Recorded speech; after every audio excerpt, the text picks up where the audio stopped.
어제 PD수첩에서 전세 사기 이야기 굉장히 많이 했고 그 전부터 저희가 계속 이야기했었죠. 위험하다.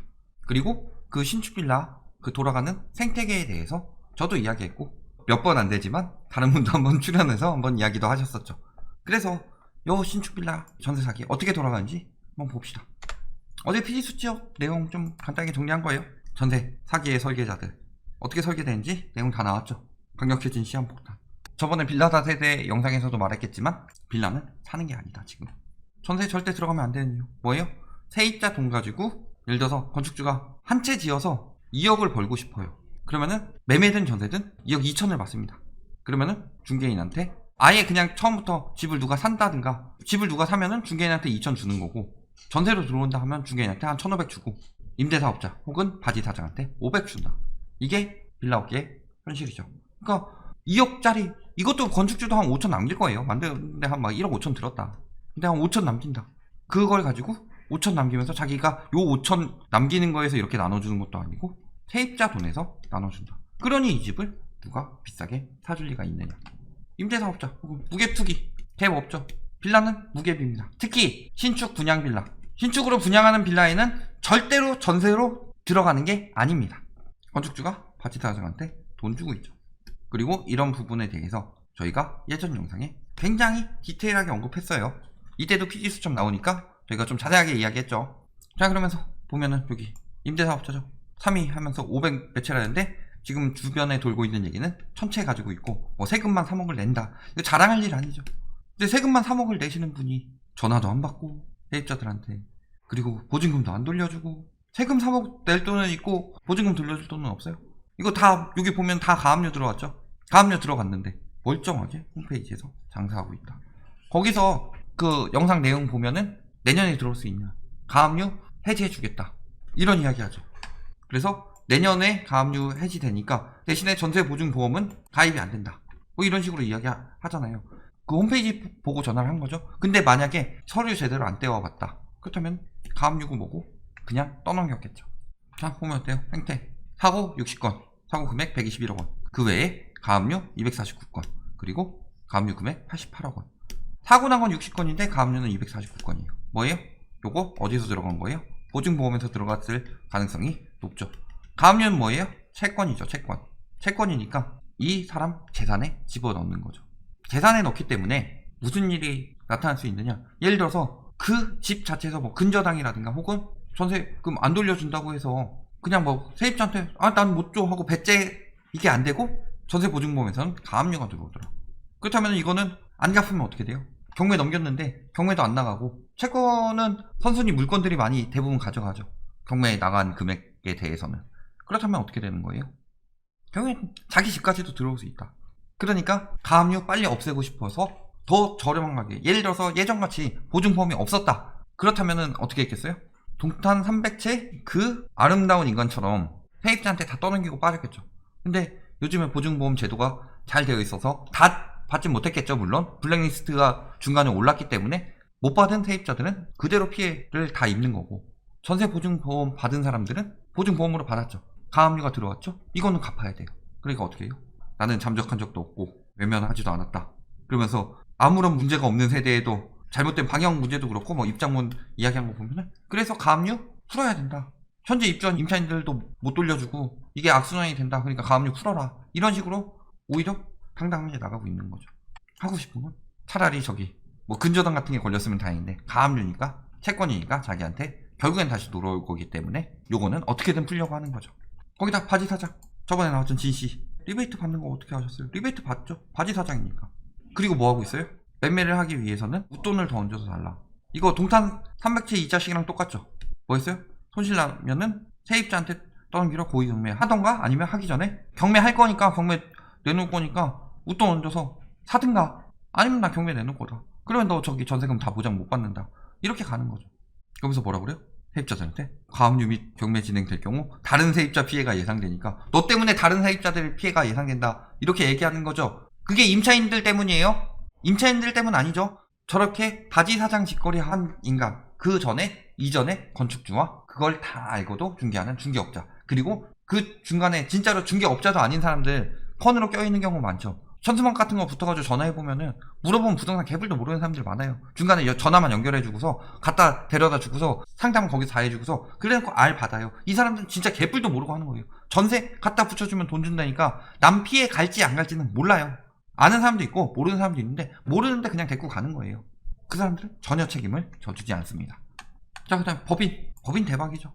법인만 3번 교체했다. 왜? 책임 떠넘기는 거고. 그 다음에 이 법인 대표 자체가 뭐다? 바지 사장이죠. 기초생활수급자가 법인 대표예요. 얼마 받았어요? 150만원 이상은 되지 않겠나 싶었는데 30만원 줬대요. 그리고 세입자들한테는 돈 못 준다. 이게 임대인 갑질이죠. 임대인 갑질이 다른 게 없어요. 이게 최고의 갑질이에요. 떼댈 때 보증금 안 돌려주는 거. 지금 빌라에 들어간 사람들을 왜 매매가랑 전세가 똑같은데 왜 전세가로 들어갔을까요? 내 집 마련을 아파트나 이런 걸로 하기 위해서죠. 그리고 그렇게 하기 위해서 청약통장 같은 것도 가입하죠. 그런데 웃돈 얹어주고 살아? 청약통장도 날아가 버리죠. 무주택 기간 싹 다 날아가 버리잖아요. 문제는 건축주 쉐이키들이죠. 어떻게 해요? 서류를 만들어 오는데 안 팔 수 있는 입장은 아니다. 서류를 만들어 왔기 때문에 안 팔 수 있는 입장이 아니라 서류를 그렇게 만들어서 하는 것을 부추기고 있죠. 분양이 안 되니까 전세 가격에 분양 가격 맞춘 겁니다. 그럼 뭐라 그래요? 정부 문제래요. 임대사업자 만들어 놨기 때문에 나는 사기를 쳐도 된다. 그걸 내가 어떻게 알아? 왜 몰라요? 깡통전세가 되는데 깡통전세가 될지 어떻게 알아? 전세가랑 분양 가격을 맞췄는데 깡통전세가 될 거를 모른다는 것 자체가 빡대가리라는 거죠. 그 정도 빡대가리가 건축주가 될 수 있어요? 다 알고 하는 거다. 그런데 여기서 바지 사장, 임대사업자 운전기사 하면서 바지 사장 하신 분 집값이 오를 것만 받아요. 멈췄어요. 100명 더 이상 명의 안 받아요. 그러면서 뭐라 그래요? 2년 후에 대성공할 것이다. 엄청나게 잘 살고 있다. 미리 한 가지 얘기할까요? 백채에서 오른다고 칩시다. 오르면 팔리나요? 늘 이야기하지만 신축 빌라는 안 팔립니다. 백채 소유하고 있죠. 2년 뒤에 백채가 몇 채나 팔렸을까요? 저거 지금 다 리베이트 받고 하는데 이거 나중에 다 보유세나 이런 걸로 돌아오면서 파산 걱정해야 되죠. 저는 이 사람 말하는 거 어이가 없다라기보다 지금 이 젊은 사람이 뭐가 된 거예요? 오를 거라고 생각하고 바지 사장이 된 거죠.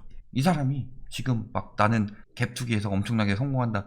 물론 임차인한테 많은 피해를 줄 수 있는 사람이지만 그 위에 떠넘긴 건축주나 업자 혹은 그 전에 임대사업자 운전기사 지냈으니까 이 사람이 떠넘겼겠죠. 임대사업자. 이 사람한테 바지 사장이 떠넘기고 알 받고 완판해서 줬고 다 떠넘기고 당한 거예요. 욕하고 싶지 않아요. 물론 되게 혹할 수 있겠죠. 그렇게 좋은 혹하는 이야기가 그렇게 운전기사 하시던 분 귀에 쉽게 들어갈까요? 이거 다 뭘로 산 거예요? 알 받은 걸로 사죠. 근데 멈췄으면 더 이상 들어올 알은 없고 집값이 빌라가 오를까요? 안 팔립니다. 결국 아까 이야기했지만 세입자 전세보증금으로 빌라는 분양소득 없고 중개인은 리베이트 플러스 무게 빌라를 얻는데 사실상 이거는 애물단지죠. 애물단지. 그러니까 아까 이야기했듯이 넘겨라. 그냥 세입자들을 사든가 아니면 다음 세입자 다음 희생양 구해오든가. 근데 다음 희생양 구해지지도 않아요. 아주 쓰레기 같은 짓 하는 애들 있죠. 매매가가 2억 4천인데 전세가를 2억 3천 받았어요. 근데 여기에 근저당을 1억 4천 250을 받는다. 이거 어떻게 된 일이에요? 돼요 저게? 개인 채무겠죠. 채무자 누구예요? 바지 사장이죠. 채권자 누구겠어요? 바지 사장한테 떠넘기니까 강제경매 넘어가요. 세입자 피해보고 안 되면 강제경매 넘기는 거고 오르면은 나눠 먹겠다는 거죠. 딱 그 추세로 가는데 진짜 운 좋아봐야 오르는 거고 그 운 좋아서 오르는 것도 바지 사장보다는 지가 처먹게 하기 위해서 저런 식으로 설계까지 다 해놨다. 피해는 세입자가 입는 거죠. 자, 그래서 방지 처벌 법안 뭐뭐 나오고 있어요. 지금 요거 8월에 공포에서 12월에 나왔는데 거기 뭐 8월에 시행된 것처럼 나왔는데 시행은 실질적으로 12월 10일이에요. 뭐예요?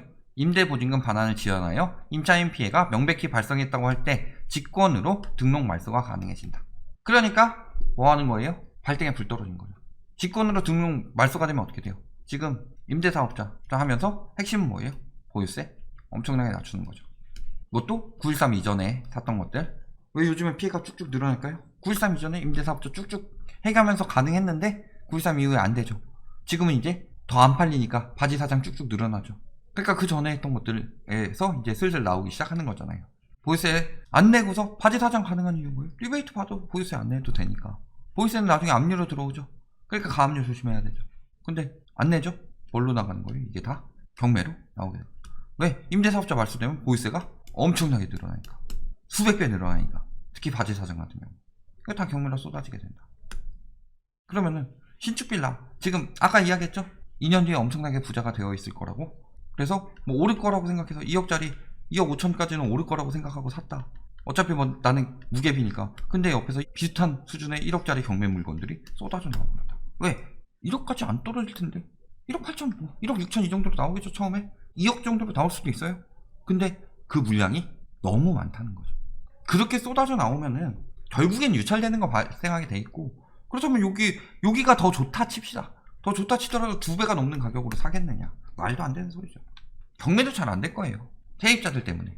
그러니까 전세보증금 편법 분양 문제 처벌법안 강구 중이다. 자, 누구한테? 바지 사장한테만 돌리지 말고 건설업자랑 중개업자한테도 돌려야 된다. 책임을. 당연히 돌려야죠. 근데 이런 처벌 법안 강구하는 것보다 제가 지금 계속 이야기하는 거, 감사하게도 어떤 분이 지금 계속 국민청원 넣어주시고 계시죠. 저는 기준시가를 공시가격으로 이야기하고 있죠. 기준시가로 해도 되는데 저는 공시가격 이야기하는 게, 공시가격 현실화율 높이도록, 자발적으로 높이도록 만들어야죠. 그래서 공시가격에 맞춰서 많아야 한 70에서 80% 정도의 전세가 상한선을 돌아.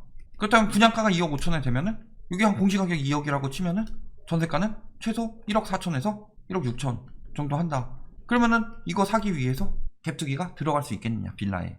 저렇게 무분별하게 지어지지도 않을 뿐더러 저렇게 무분별하게 하지도 않을 것이다. 떠안아줄 바지 사장 없다. 없어지면은 빌라는 그대로 가격 뚝 떨어져요. 전세 가격이요? 빌라는 전세의 대체제라고 그랬죠. 전세 가격 떨어지는 건 일도 아니다. 물론 이야기했지만 저 상한가를 정해놓으면 전세 가격은 당연히 떨어질 수밖에 없고, 이게 부당한 개입이냐? 부당한 개입이라고 할 정도가 되면은 전세사고를 그렇게 내지 말아야죠. 집주인들이 갚을 수도 없는 빚을 가지고 다른 곳에 투기해놓고서 결국 떠넘기는 거는 임차인한테 떠넘긴다. 만약에 여태까지 저런 보증보험 없이도 제때 돈 내주고 사채를 써서라도 제대로 돈 내주고 어떻게 해서든 그거 갚아서 임대인들이 그 정도의 책임감을 보였다면은 사유재산 침해가 맞겠죠. 그런데 먼저 임대인이 임차인들의 사유재산을 침해한 경우가 훨씬 더 심한데, 저걸 가지고 사유재산 침해라고 하면은 말이 안 되는 거죠. 결론, 신축 빌라, 특히 분양하고 있는 신축 빌라 전세 들어가는 건 솔직히 말하자면은 지주택이나 다단계 들어가는 위험이다. 그냥 사기꾼한테 제발 내 돈 좀 가져가 주세요 라고 하는 지름길이다. 그렇다고 9억 빌라는 사정이 다를까? 지금 보면은 9억 빌라도 다 리베이트 돌고 있어요. 9억 빌라도 조심하셔야 된다. 특히 아까 이야기했죠. 다음 세입자 구하는 거. 그러니까 지금 빌라 들어가실 거면 전세는 절대 들어가지 마세요. 물론 사는 것도 금물이다. 지금 뭐 평생 실거주 할 걸로 사시는 건 괜찮은데 사실상 그것도 지금 굉장히 비싼 가격이고, 전세는 절대 금물이다. 모든 게 다 날아가는 수가 있다는 거죠.